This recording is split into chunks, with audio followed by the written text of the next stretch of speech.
Ready? Okay. Hi everyone, this is Ben Savoie, the District Forester for Bareroot Conservation District, and I want to give a big thank you to all of our supporters and those who bought from our annual tree sale. We really can't do what we do without you guys. So as a show of thanks, I want to show a demonstration on how to plant your new Bareroot tree seedlings. For this demonstration, I have a sugar maple seedling, a bucket of muddy water, a watering can with about a gallon of water, one of our tree shelter setups from our tree sale, and a dibble bar. If you don't have a dibble bar, you can use a shovel or a spade. It works very similar. So the first thing that you want to consider when you're planting your trees is where you plant your trees. Each species will have its own particular needs. The sugar maple needs a lot of sun, it needs well-drained soil, and rich, fertile soil. So I think we've got a good spot figured out right here.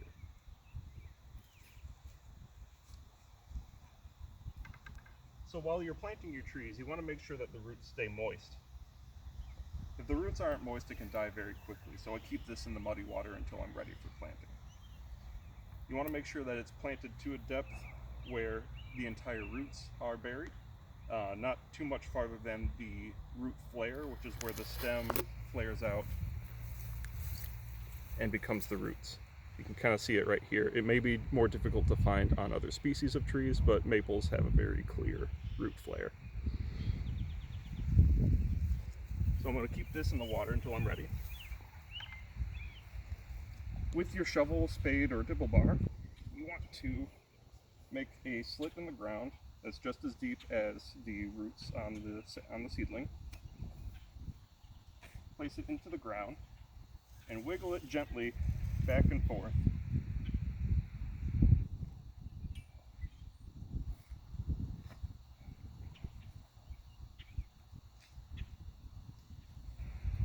Once you have done that, you gotta get the tree in the ground. So you want to make sure that the roots are facing where they want to go, straight down. Take your time with this and be gentle because the roots have already gone through quite a lot before you get to the point of actually planting it from the nursery to your home. They're very stressed out and they need a lot of gentle care so that they don't get damaged on the way down.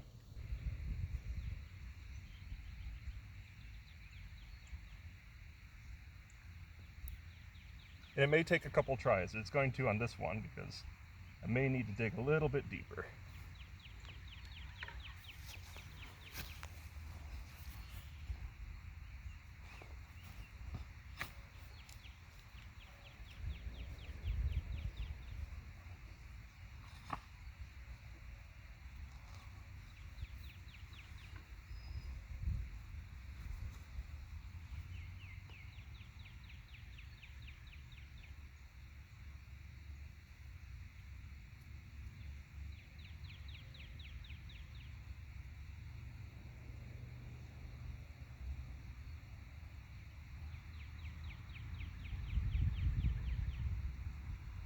There we go, just like that. I want to make sure all the roots are facing down and are in the hole.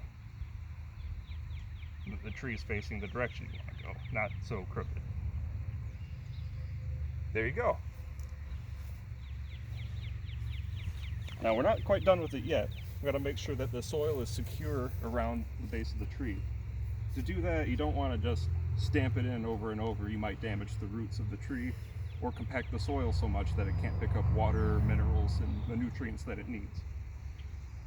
So you want to take your shovel or dibble bar, just go a few inches behind it, make another hole, and just gently push it forward, avoiding any of the compaction issues. And you can feel free to stamp in that hole because it doesn't have anything growing in it. Check the base around it. As long as it's nice, tight, and secure, you planted a tree. Now this is a step that a lot of landowners forget, but these trees need a lot of water after they're out of the nursery and transplanted into your home. So take your watering can.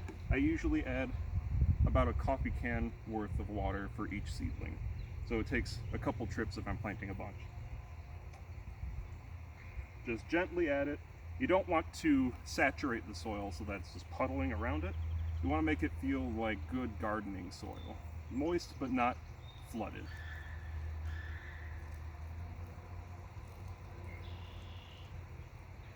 There we go.